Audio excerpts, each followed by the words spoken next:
So I'd like to invite Professor Grenyer, full Professor Grenyer, to come to the stage to talk to us about Project AIR and its progress.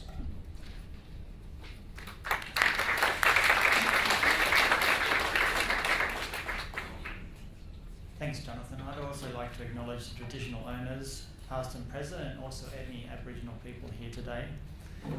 Also, particularly the people with lived experience and their families, carers, and particularly, of course, Marley and Peter, who have really bravely agreed to present to this meeting today.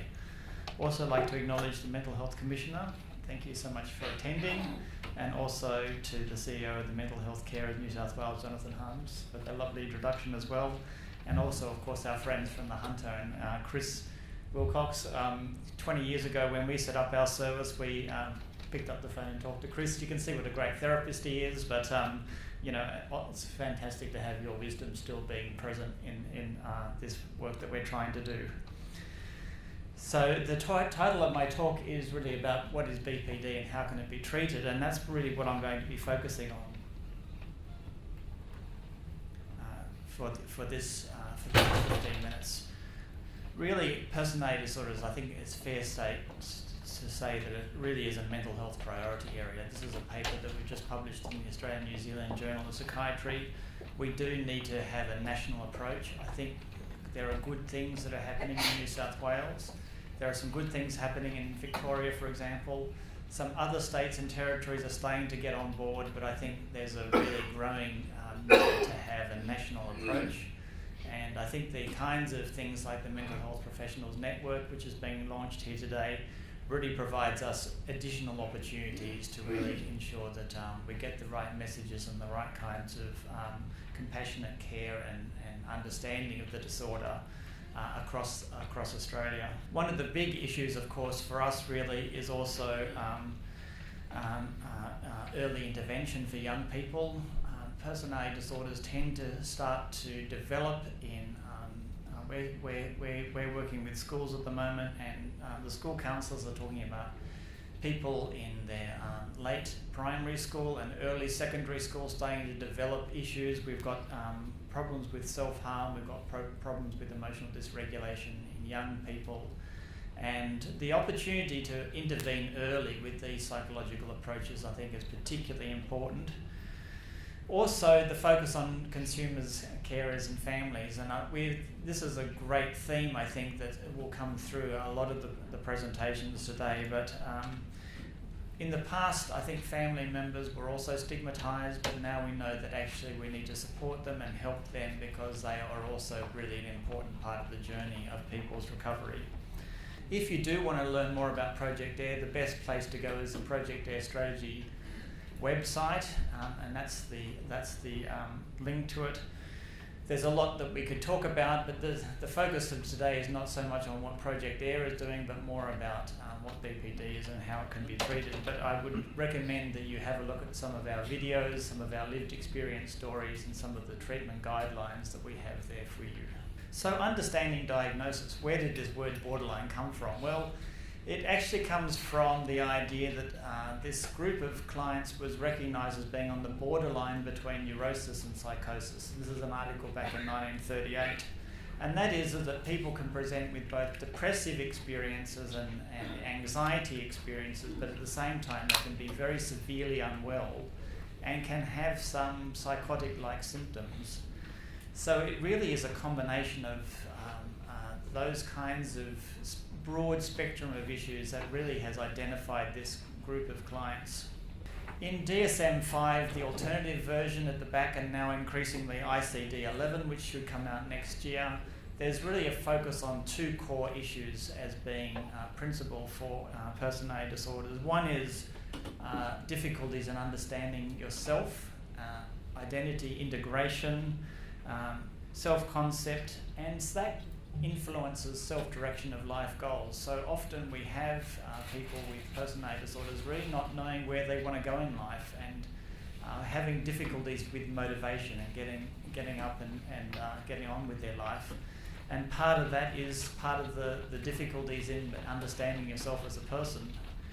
And the other associated issue with that is the interpersonal difficulties. So because people can have difficulty understanding themselves, they can also have difficulty understanding other people and understanding other people's perspectives. There can be therefore difficulties in intimacy and cooperativeness.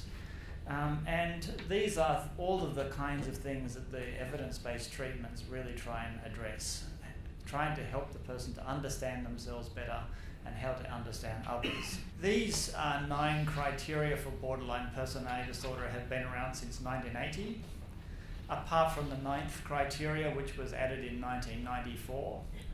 And those 9 criteria still are the main criteria that we use to diagnose borderline personality disorder. In those 9 criteria, you only need to reach 5 of them. So 5 out of 9 is generally considered to be the threshold for reaching diagnosis.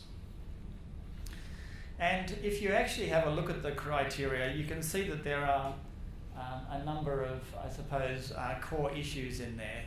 If you look at number 1 and 2, that really gets the interpersonal component, the difficulties being able to get the distance between the person and their close ones right. So either getting too close or too detached, too much idealization or devaluation, having ups and downs in relationships is a very common experience.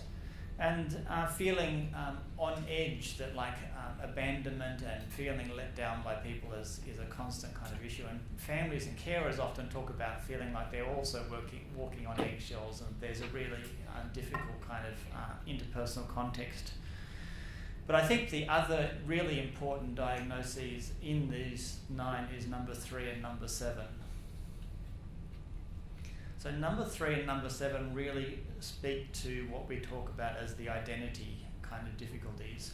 And that can be experienced as not really knowing who you are as a person, not really having a strong sense of yourself, but also feeling empty inside. And a lot of people that we work with talk about that being the worst possible experience that they have, of really feeling empty, like a black hole inside themselves.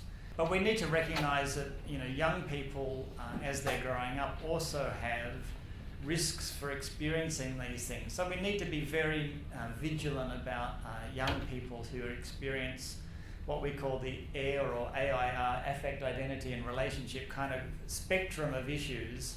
So young children can have high emotional sensitivity, they can have a changing sense of self, and they can have issues with social isolation, or they can be bullied, and various other kinds of interpersonal issues that can happen. And when we see those things emerging, the question we really have to say is this normal childhood, is this normal adolescence, or is this actually showing us that we actually need to intervene early? And when we ask those questions, we have to ask these 3 critical things, and this is part of the diagnosis.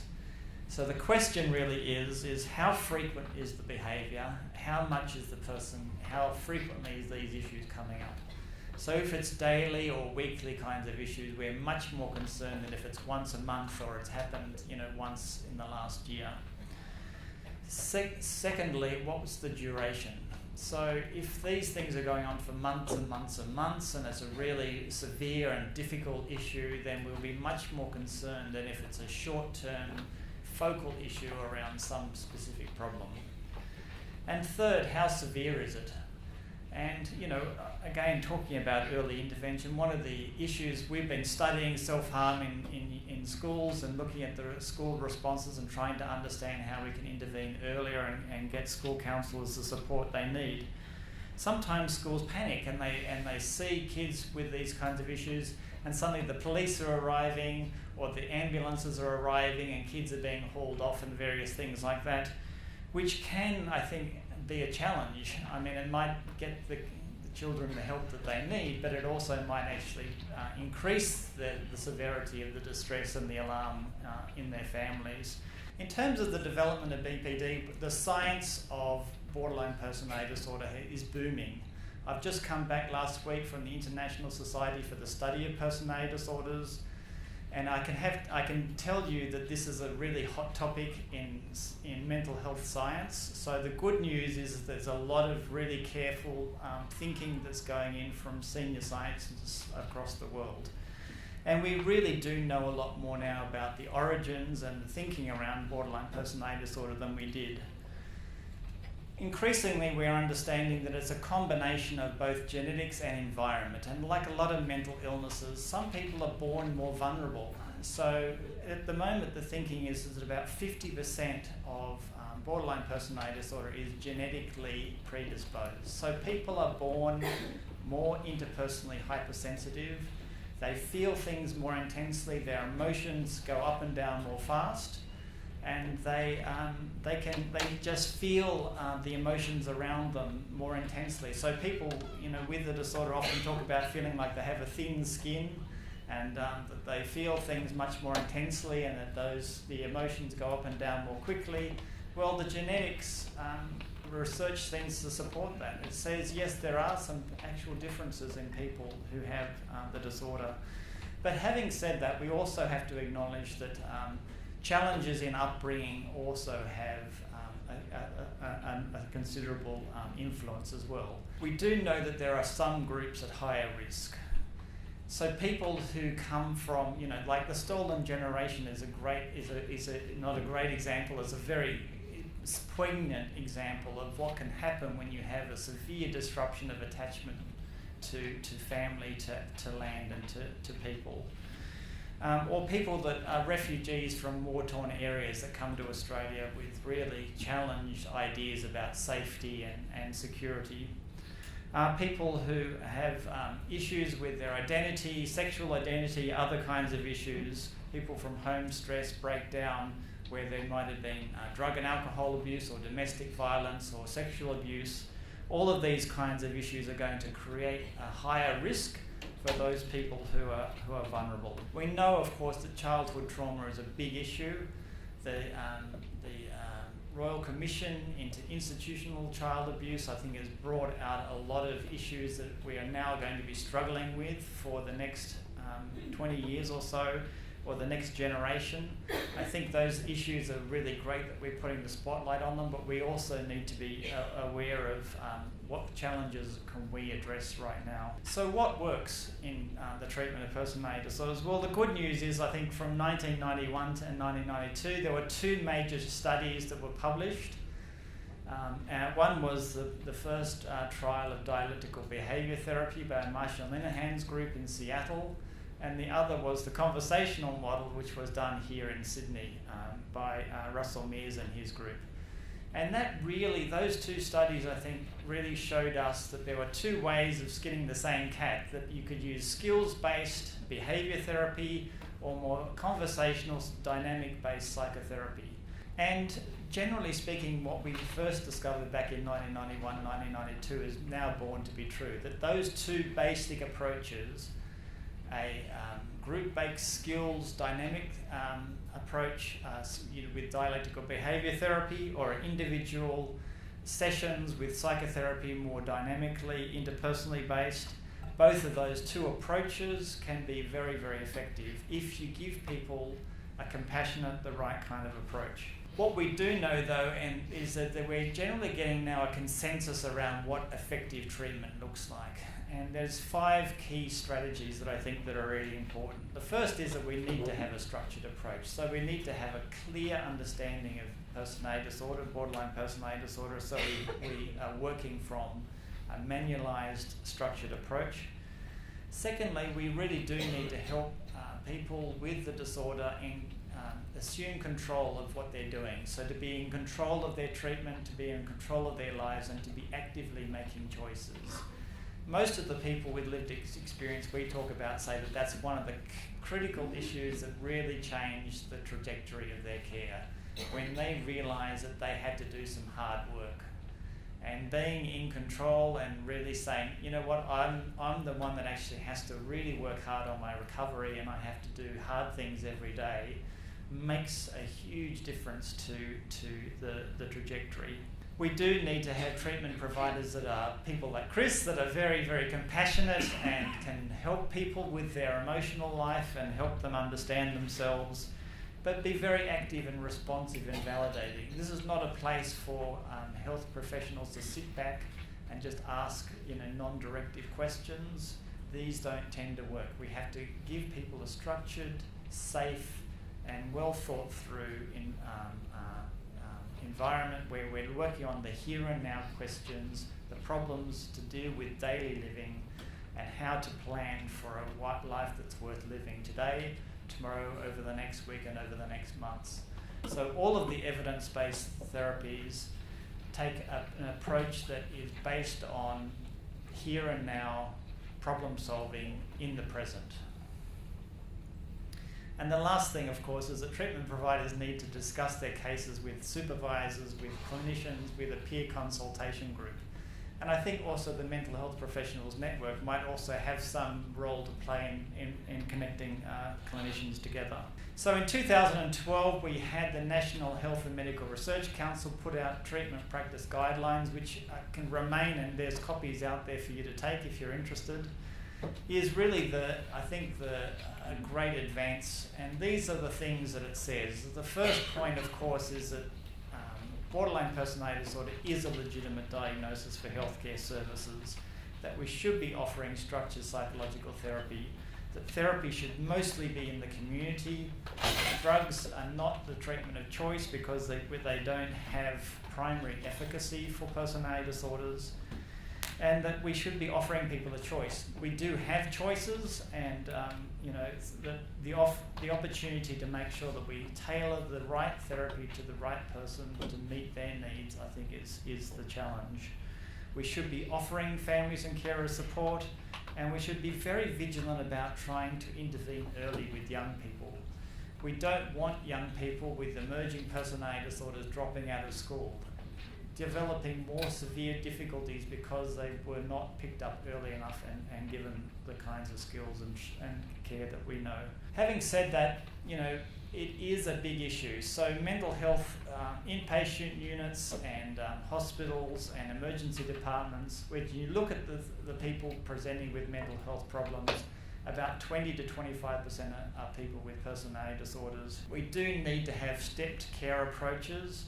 I mean, Chris was just saying that there's a 1-year wait list to get into his long-term therapies. What we're trying to do is build a stepped approach so that everybody can get care, and appropriate care as quickly as possible. So building opportunities for interventions straight out of hospitals, straight out of emergency departments, straight from GP surgeries and so forth, so we can pick up people early when they're in crisis, when they're actually ready to talk about the issues that are going on for them, and then to send them in the right trajectory of care. We can always do better, but we need to bring the families and carers where appropriate along on that journey. So people have talked about the Gold Card clinics. This is one thing that we're trying to do. We've got a lot of things that we're doing in Project Air, but we are trying to provide rapid access for consumers and carers. These are some Gold Card clinics we've just recently opened in southwest Sydney. At the moment there are 14.